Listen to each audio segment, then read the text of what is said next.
Sa venue à Lyon n'a été annoncée qu'à la mi-journée pour éviter tout débordement, mais le déplacement de Pape Ndiaye ne s'est tout de même pas passé comme prévu. Un comité d'accueil l'attendait devant l'Institut national supérieur du professorat et de l'éducation à la Croix-Rousse. Finalement, il a fallu chambouler le programme du ministre de l'Éducation nationale, mais le programme a été tenu malgré tout sur place. Les précisions de Lauriane Pellao.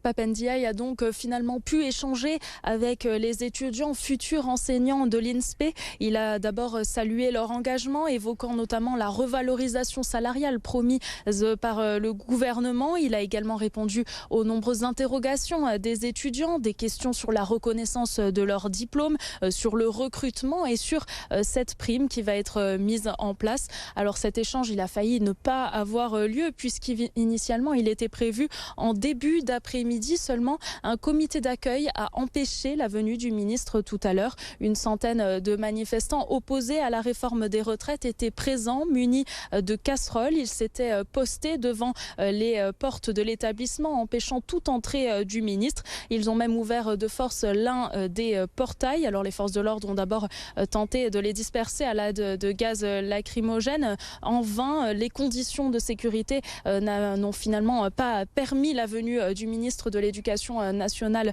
tout à l'heure. Le programme a donc été revu. Écoutez. On a simplement inversé deux séquences. Je suis allé au rectorat avant d'aller à l'INSPE, alors qu'initialement c'est l'inverse qui était prévu, mais peu importe. En réalité, j'ai pu, certes, avec un peu de retard, échanger avec les étudiants. J'ai pu également échanger avec les personnels du rectorat.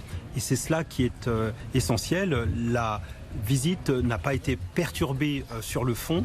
C'est simplement son organisation qui a été un peu modifiée. Pape Ndiaye a donc défilé dans 3 classes différentes. Il a rencontré seulement 50 étudiants sur les 150 prévus initialement.